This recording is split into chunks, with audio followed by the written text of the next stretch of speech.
The What's It Worth guide is the third in the Wholesale Real Estate Investors course. Building any kind of sturdy structure requires a lot of experience and planning. The builders of this training program have years of successful experience investing in real estate. As you complete the Real Estate Basics course, you will create a strong foundation on which to build your wholesale real estate investing business. It is a proven program. The system is in place. If you follow it, it works. All you need to do is to put into effect the action items from each lesson, and you will achieve incredible results. What you should know.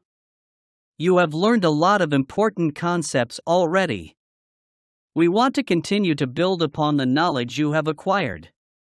Based on the modules you have completed, at this point, you should be able to describe the basic principles and terms used in real estate investing. Name the key resources available to help you find and identify attractive properties. Based on this knowledge, you should have chosen 4 target areas based on your specific property search criteria and demographic information. Identified the best property type for your target areas. Selected your personal property search criteria to use in identifying properties in which to invest. Chosen 10 possible properties to pursue at a future date. What you will learn. In this module, we will continue to build upon the knowledge you have acquired thus far.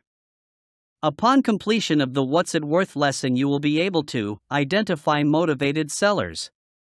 Refine your property search criteria. Determine fair market values and maximum offer amounts. Explain investment strategies for building wealth. Tip for success. In today's tip for success, we have an acronym to help you remember the 5 key elements of success in real estate investing. The word is plans. The P is for people. You need good, reliable people to work with on your real estate transactions.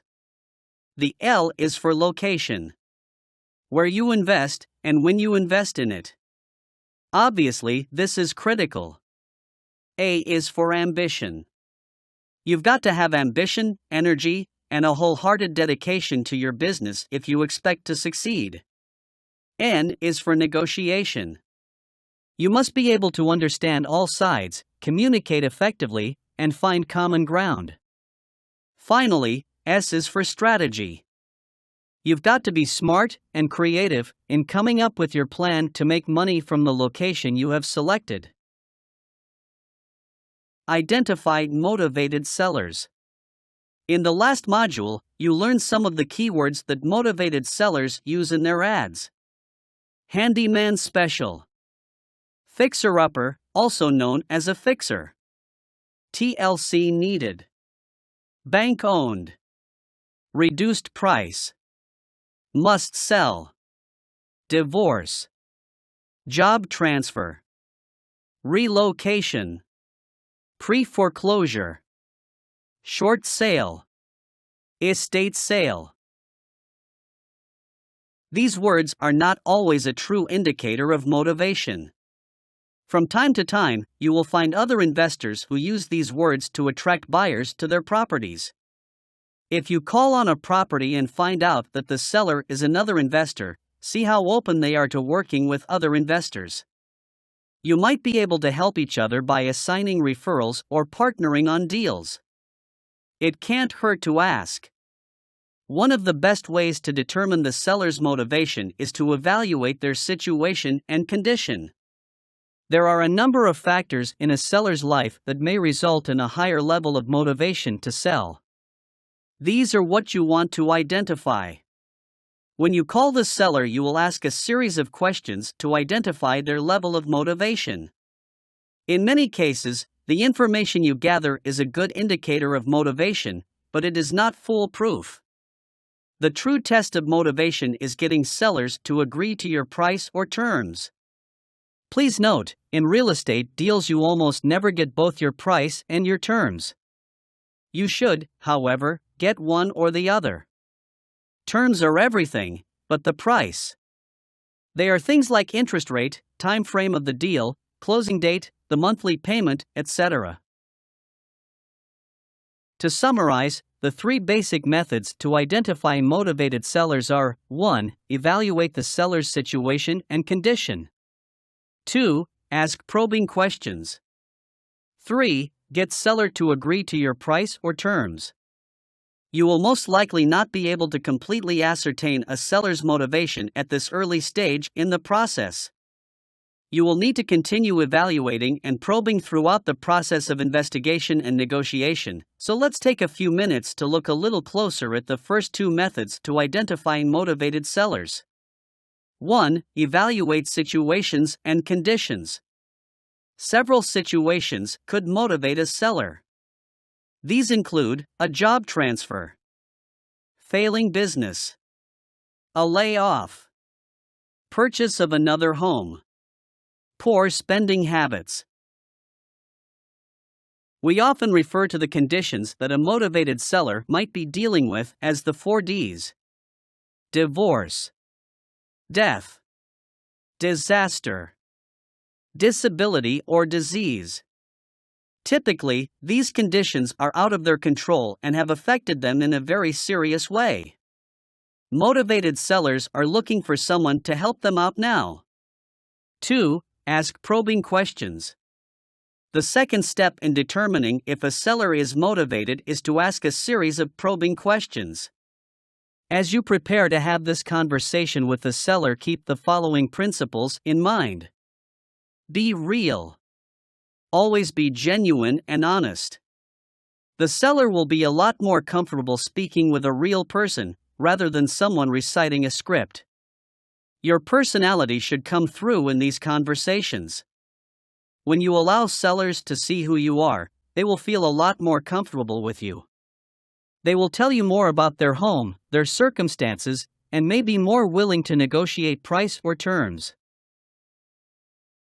Have a plan. Think about what you are trying to accomplish before the call. Prepare by asking yourself, does this person and property fit my criteria? What is my bottom line? What would constitute a deal breaker? When you get answers to your questions, you will know if the property or seller meets your investment criteria. Remember, your profit is made when you buy, not when you sell. You need every deal to be profitable before you buy. You will get to the point where you will quickly know if a property meets your criteria. Don't try to make the numbers work or the property fit your mold. If it doesn't fit, move on to the next property. Protect your time. Don't waste time on deals that do not meet your investment criteria. Just move on to the next deal. You might be able to refer or assign it to another investor for a fee. It is truly a numbers game. Not all deals will work out for you, and not all properties are deals. If you pursue truly motivated sellers, you will have plenty of deals and profit. Follow up or pack it up. Some sellers are not as motivated now as they will be next month. Many people list their homes based on what they paid for it 1 to 4 years ago. Many markets are not sustaining past values, so sellers may need a reality check and then relist their property for a more realistic price. Remember, depending on the market, in some areas properties can be on the market for at least 120 days. When sellers realize that their property is not going to sell quickly, they may be willing to do something different to sell it. If you track what is going on with these properties and periodically check back with the sellers, you might find some great deals as well as develop a great rapport with the seller. Questions to ask. The questions that you use when you are talking with a seller will change over time as you try different approaches and come up with new ideas. They could change due to the seller's condition or situation, or even from target area to target area. For example, you might approach someone selling a mobile home in a park with some different questions than you would someone selling a detached 4-bedroom, 2-bath, single-family residence. Here is a list of some of the questions that you could ask your sellers to determine their level of motivation. You will not ask all of them all of the time. You might go through only a few before recognizing that a seller is not motivated to sell now. Questions to ask. Please tell me about your home. How many bedrooms, bathrooms? What is the overall condition of the home? What is the address? Is there a garage or basement? How much are you asking for your home?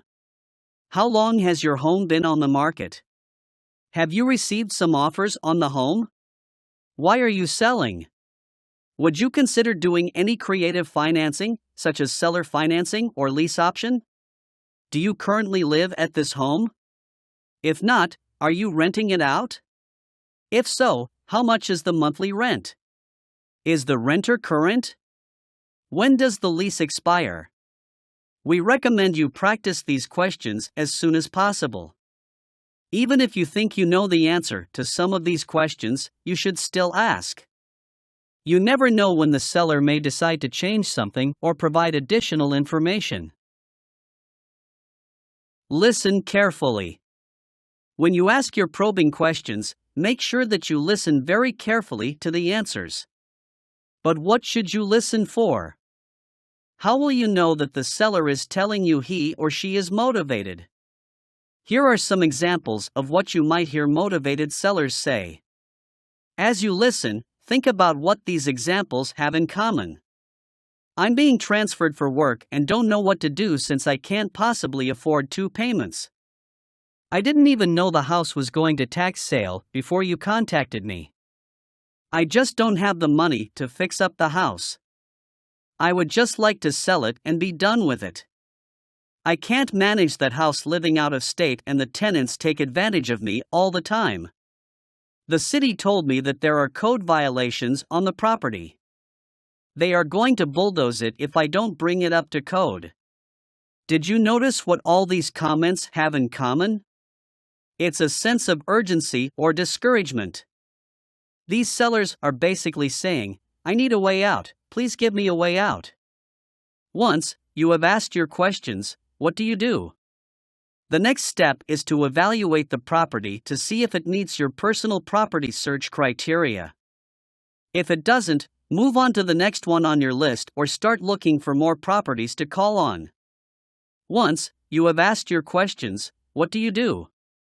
The next step is to evaluate the property to see if it meets your personal property search criteria. If it doesn't, move on to the next one on your list or start looking for more properties to call on. If you keep coming across properties with unmotivated sellers or properties that do not meet your search criteria, you may need to find other resources for potential properties or refine your search criteria. Ask yourself these questions and then revise your property search criteria if necessary. Were the sellers I called really motivated? Does their property meet my investment criteria? What is the condition of the property and surrounding area? How can I refine my property search process to find property that meets my investment criteria? What worked and what did not work? Determine market value. After talking with the sellers and reviewing their answers, determine if the property meets your property search criteria. If it does, schedule an appointment to go view the property. This is the first step in evaluating the property and your target area. 1. Visit the property.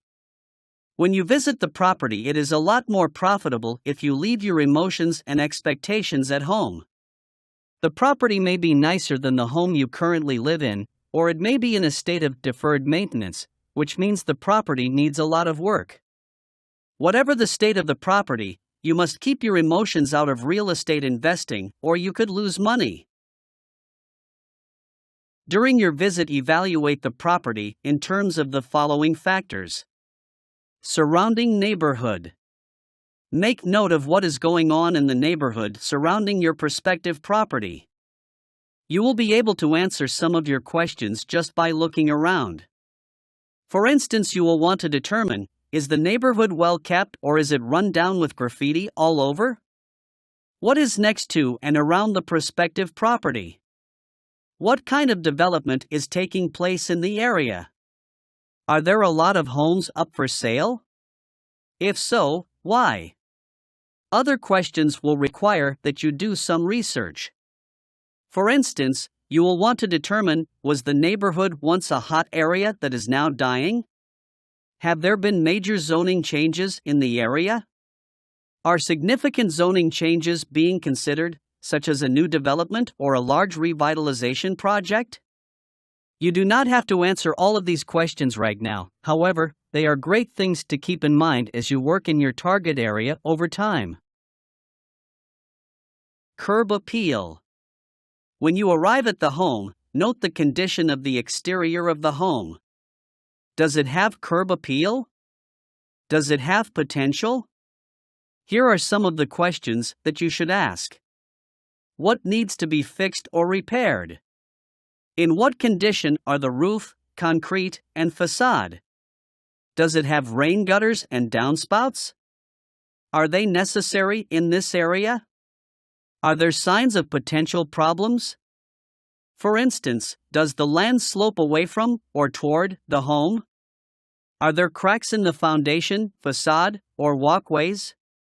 Is the porch sagging? Are there any signs of an insect infestation? Make note of any repairs that are needed as you walk around the outside and through the home. You will base your estimates of needed repairs on these notes, so keep a careful record of what you see. We will discuss these issues in greater detail in a later lesson that focuses on home inspections. Entry and main rooms. When you enter the home, is the floor plan appealing or is it choppy? Evaluate the family, living, dining, and bedrooms by answering these questions. Is the floor plan appealing or is it choppy? Are the main rooms adequate in size? What is the condition of the flooring, painting, and lighting? Are there stains on the ceilings or walls? Do you see any cracks in the wallboard or plaster? Bathrooms. Bathrooms can add a lot to the selling features of the home. Ask these questions and make a note of any needed repairs. Are the bathrooms large, well lit, and updated? What is the condition of the shower stall/tub, sink, and commode? Any cracks or stains? How is the flooring and cabinetry? Any cracks or stains? Do all the faucets work? Any visible leaks or mold issues to note in or around this area? Does the plumbing work? What color is the water coming out of the faucet? If it has a reddish tint or contains sediment, it's an indication of potentially serious problems with the water heater and/or pipes. Kitchen. Here are some questions that should be answered and notes you should make when you walk through the kitchen. What is the condition of the cabinets, flooring, and appliances? Look to see if they are well maintained and working. Ask what will stay and what will go with the cellar. Is the design appealing? Is there adequate lighting? Is there adequate cabinet and storage space? Has it been recently updated? Any signs of water leaks or mold? Basement/crawl space. Next, check out the condition of the basement or crawl space. Ask these questions and make a note of any needed repairs. Are there a lot of cracks and gaps in the walls or floor? Are there dips and valleys in the flooring above? Do the main supporting beams or I-beams appear to be strong and solid? Any visible leaks or mold issues to note? Have there been any additions to the property? Ask if the seller did the addition and find out if they had a permit to do it. Major mechanical systems. The final section of your inspection involves the major mechanical systems. Ask these questions and make a note of any needed repairs.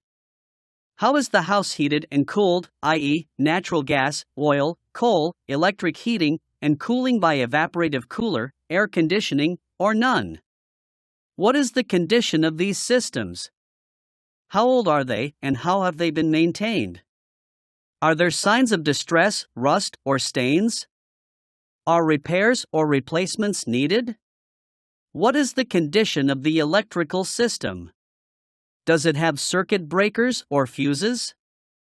What are the amps? What is the condition of the plumbing? Does it have lead pipes? How does the water heater look? At this point, you are just making a preliminary inspection to see if these systems have the appearance of being well maintained, but you should carefully make note of any problems or needed repairs. Your initial offer must take the anticipated cost of these repairs into account. If you don't notice a major problem, it could mean the difference making a profit or losing money on your investment. Prior to closing, we recommend having a licensed property inspector come in to check the home and property out more in depth. 2. Run the numbers. Now that you have a list of the required repairs, you can calculate how much below fair market value you should pay for the home in order to make a profit. Fair market value is simply what someone today will pay for the home in today's market. Once you know this dollar amount, you can determine if the deal meets your investment criteria. You might be wondering, how do I know how much things will cost? You have at least 3 options. 1. You can get local contractors to give you free quotes on your repairs. You will want them to itemize the repairs, or separate the labor from the parts. This way you will learn what things really cost. It will also help you determine if you are getting fair quotes. We recommend asking at least 2 contractors to give you quotes. 2. You can go to local home product stores to get another quote on the cost of the various parts or appliances, and some will even give you quotes to do the work. 3. If you are handy, you cut your expenses by doing the work yourself. Just remember, if you get into the repair business, you are reducing the time available to look for more properties. You may be tempted to make major improvements, but be careful, you do not want to over-improve the property. Go through a couple of other homes in the area and check out the amenities offered in these homes. It would be a mistake to improve the property beyond what you could sell it for in that area. You will find that most neighborhoods have a range that properties will sell within. You need to stay within the neighborhood's price range and only improve with the amenities common to homes in that area. The after repair value, ARV, is the value of a property after all of the repairs are made in a given target area. A lender will want to know this ballpark amount when you go to obtain a rehab loan. It is most commonly seen with hard money lenders. Generally, we assume that the comparable property sales in the area have sold for their fair market value. You do not want to exceed this amount. Please understand, improvements are great and many homes need updating, but you need to know your limits or else you will lose money. Get comps. The next step is to identify what other homes in the surrounding area are selling for right now. These are commonly called comps. Comps are properties that have sold recently in the area that are comparable to your property of interest. Why are they important? Comps are an indicator of how much people are willing to pay for a home in the area right now. One of the worst things you could do is pay more for the home than you could sell it for today. Typically, real estate agents can pull comps on any properties you are interested in. You will want to work with investor-friendly real estate agents. They know how we work and what we need help with on a regular basis. A traditional buyer's agent will not understand why you need so many comps on a regular basis. If possible, get referrals for good agents from other investors in the area. Before you start working with an agent, ask if he or she is an investor or works with investors. Real estate agents have access to the Multiple Listing Service or MLS. This is where all homes being sold through real estate agent are listed. Once a property is sold, the agents input information about it and its selling price into the system. Other agents can then perform searches for this information and print summaries of the property and what it sold for. Ask your real estate agent to print out at least 3 and up to 9 comps for each property you are interested in. Comp criteria. If the comps that you gather are not really comparable to your prospective property, you could end up offering to pay more than the property's fair market value. Your comps should meet the following criteria if they are going to provide you with accurate information. Comps should be sold properties, not active listings. Have sold within the last 3 months, any longer and the value could be off or need to be adjusted accordingly. Be within a mile, no more than a few miles, of the prospective property. Watch out for dramatic shifts in value. A shift could mean the comp is not really comparable to yours. Be similar to the prospective property in terms of interior square feet, within 500 square feet.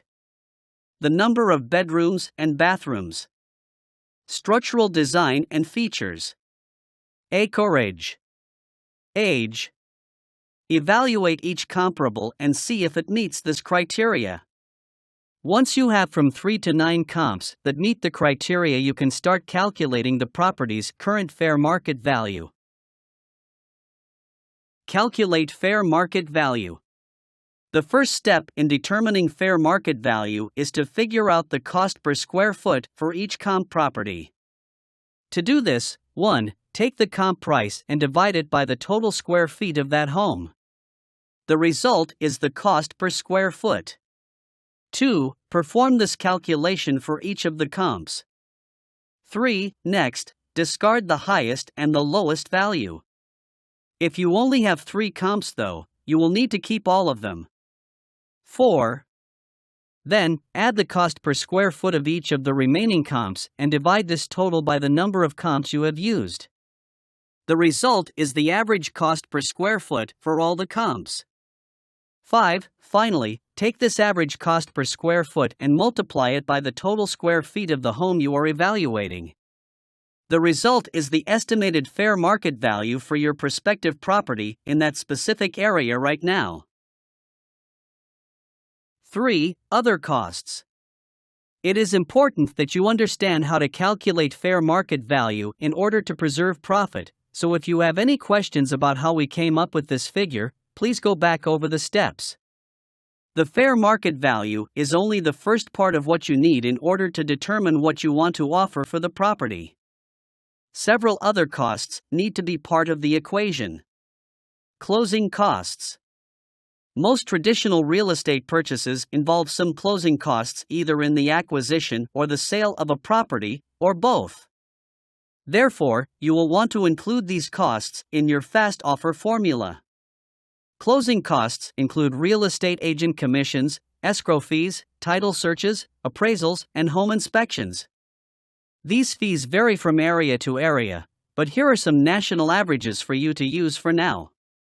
Escrow fees typically range from $150 to $250.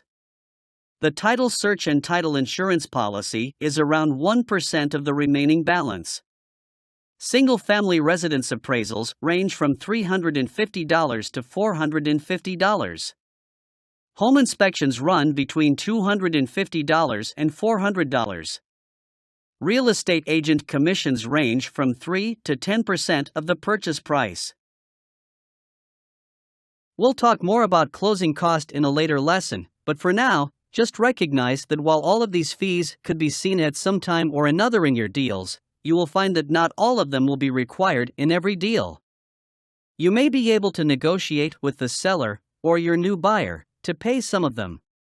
We suggest that you calculate these 5 costs into every deal, and then if you don't have to pay them, it is extra money to put in your pocket. Holding costs with all buy, fix and sell, cash flow or buy and hold deals, you will incur holding costs.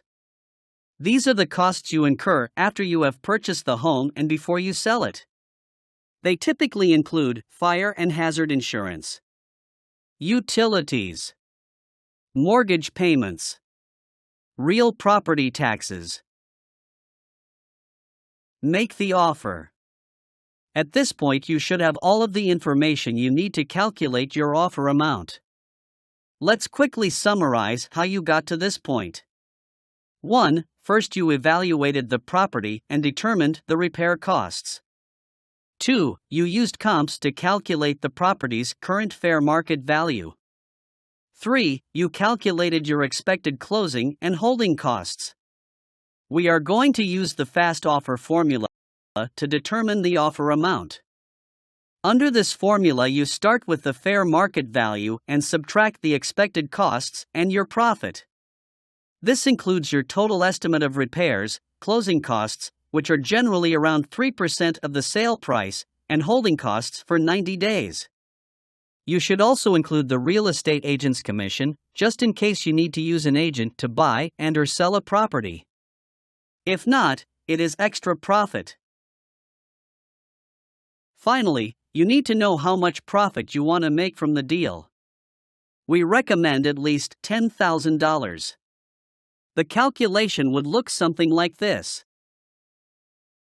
The calculation above tells you that you cannot offer more than $169,874 for this property and make money.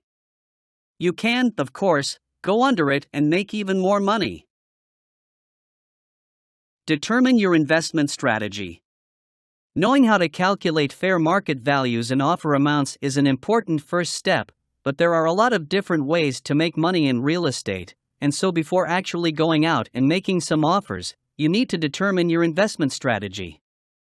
You will base your strategy on the amount of time, credit, and money you have to invest, as well as how quickly you want to get out of the deal when the time comes. One strategy would be to produce capital right away, another is to make it over a longer period of time.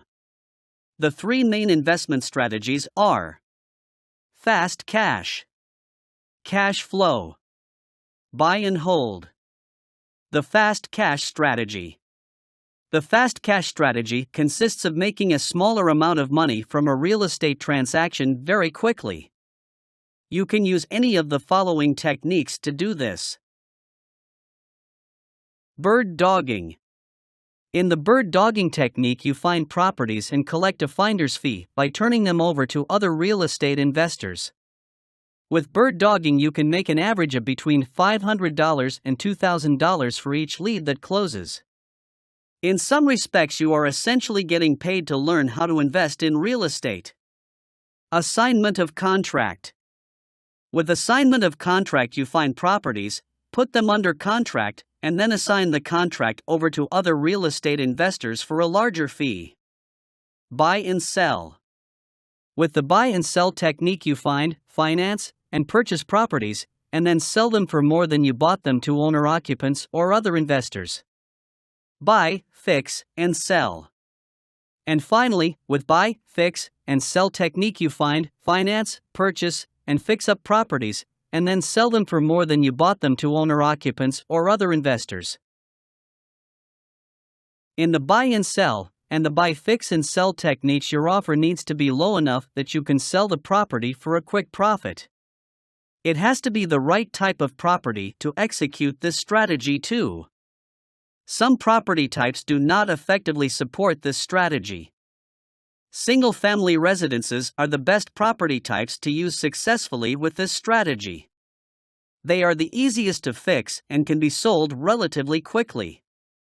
Since you want to be able to turn these properties around within 3 months, current market trends will likely affect your ability to succeed with the fast cash strategy as well. The cash flow strategy.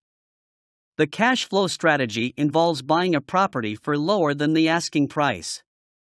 When you sell it, you receive a small down payment, a stream of monthly payments, and then a large sum of money at a later date in time when the home is purchased for more than you paid.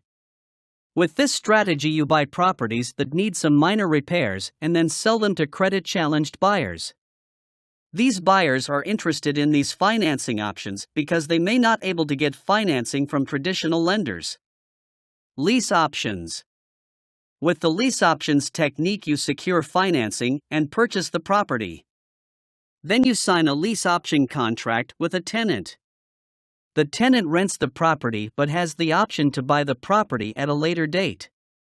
You let the tenant fix up the property while you collect monthly payments until they exercise their option. Sandwich lease options. With sandwich lease options, you find and sign a lease/option contract for a property.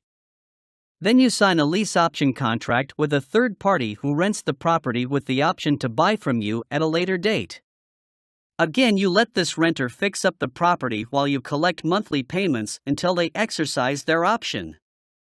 When the sublease tenant buyer is ready to buy, you exercise your option, purchase the property, and then sell it for more than you bought it. Seller financing. In the seller financing technique, you finance and then sell the property and negotiate the monthly payments, but you act like the bank for the buyer. You require the buyer to pay a higher interest rate than the one you have secured and are paying. The buyer must pay back the loan within a specific time, or they may opt to refinance. With these techniques, your offer should be lower than the asking price, but you can buy the property a lot closer to fair market value than with the other strategies because you are offering terms, not price. You can ask for a purchase price at or slightly above fair market value. Some property types do not support this strategy effectively. As we discussed in the previous guide, single-family residences are the best property types to use with the cash flow strategy.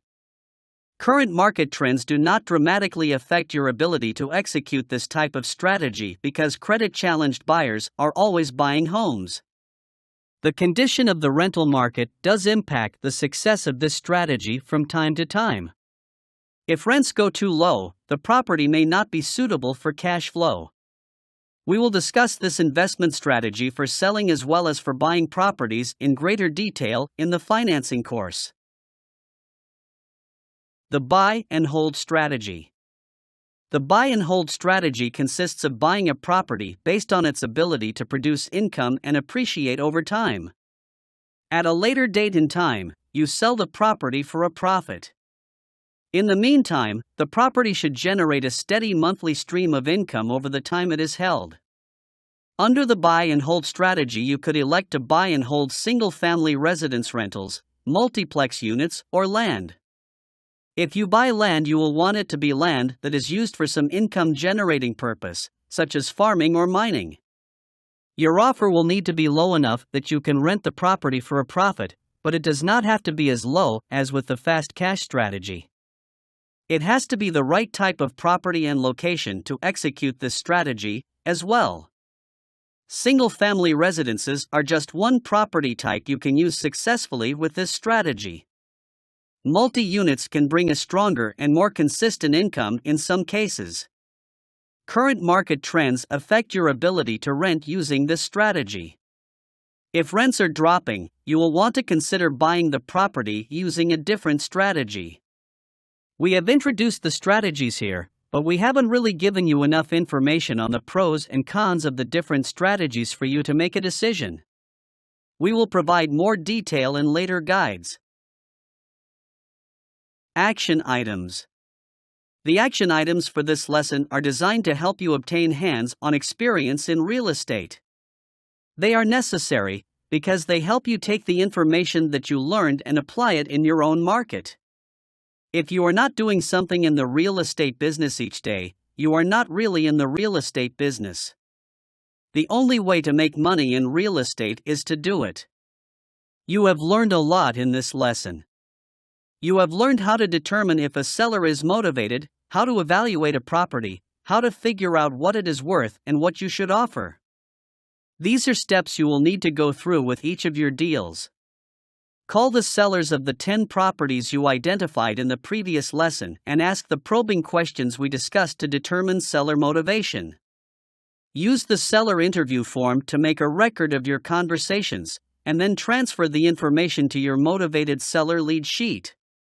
Schedule an appointment and visit your top 5 properties and keep track of the problems you find.